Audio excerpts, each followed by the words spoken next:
I'm a veteran, I'm a Vietnam veteran, and I am damn proud of it. And you know, one of the things about being a veteran, and I think a lot of you guys out there might share this with me.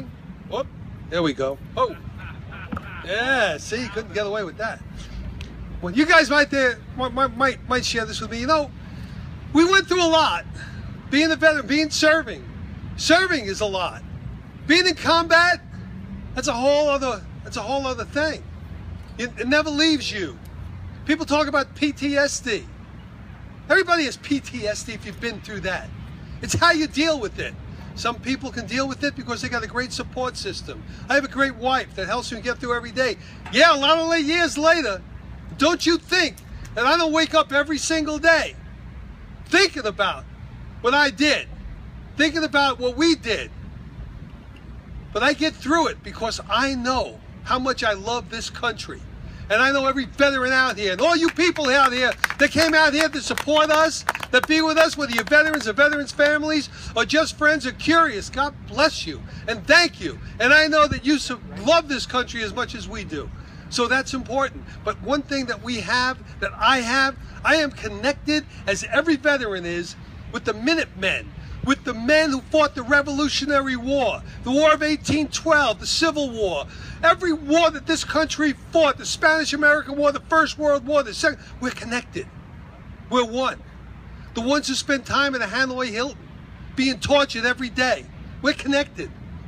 And we're connected with each and every one that fought and gave and sacrificed life and limb and the sanctity of just whatever you feel before you became whatever you went through, and then you became whatever it is afterwards. You've given up something, but you've gained something. And you've gained something that's so much more. I know the Special Forces guys, and I love those guys, they always say that for those who fought for it, freedom has a flavor the protected will never know. But we love you people who are here, that we fought for you. We fought for you. I can't help this. We fought for you, and I want to tell you something from a perspective of someone who's been to combat.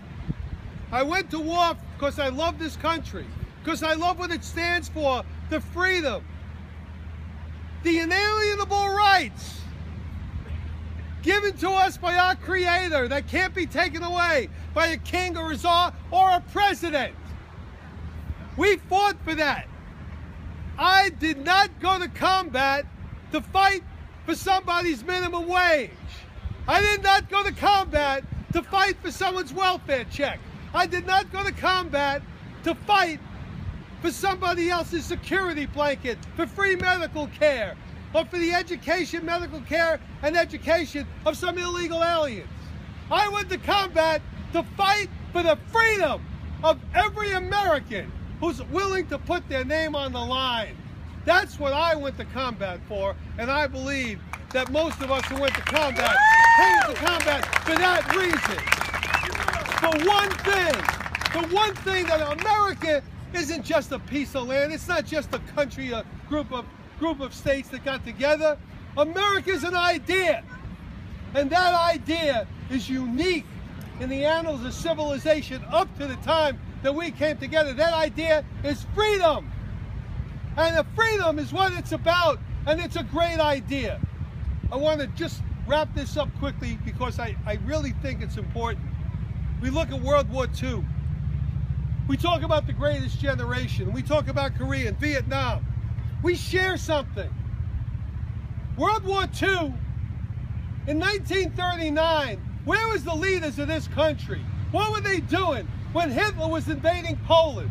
Were we ready for a war? Do we have troops? Do we have a Navy and an Air Force?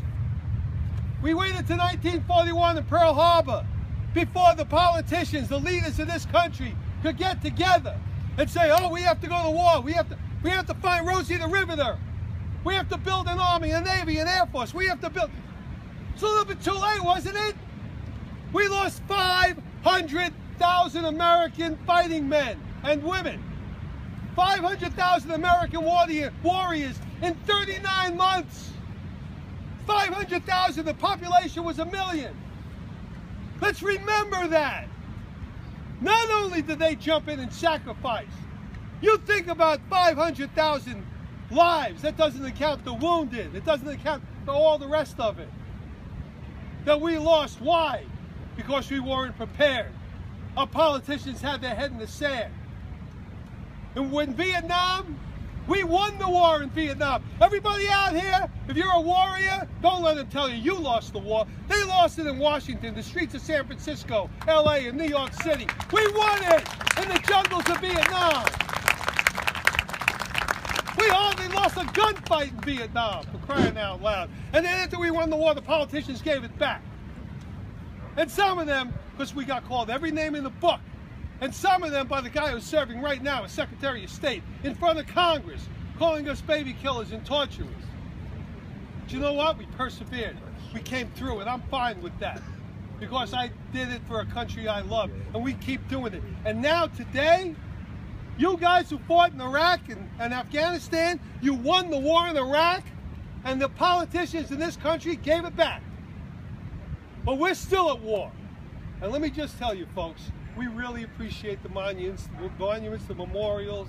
Honest to God, it means so much that this town is doing that. I can't tell you, it means a lot that you appreciate the sacrifice of our brothers and sisters. And while we're here in San Diego, let's remember 2 great San Diegans that recently were murdered. 2 Navy SEALs, Ty Woods and Glenn Doherty in Benghazi. Let's hear it for some couple of heroes. Let's never forget them. What difference does it make? How could anybody look at a TV camera in front of millions of Americans talking about Ty Woods and Glenn Doherty, the sacrifice of heroes saving 30 or 40 American lives, and say, what difference does it make? We're still at war. This war is a war that we didn't start. And it's a war that we better hope that we end on our terms. Because if we don't, it ends on their terms. And it's only those serving today, those ROTC kids and everybody else out there, that stands between us and losing this war against Islamic radicals. But you got to call it what it is. You got to call a spade a spade. You got to say it. And you got to know that we need to rebuild this army. We have 450,000 in the military serving. That's not enough. We need 1.5 million. We have a Navy fleet of less than 300 ships. That's not enough. And God knows what the Air Force needs. But more than anything, we need you. God bless you. God bless America. Thank you, OB, for what you're doing. Thank you.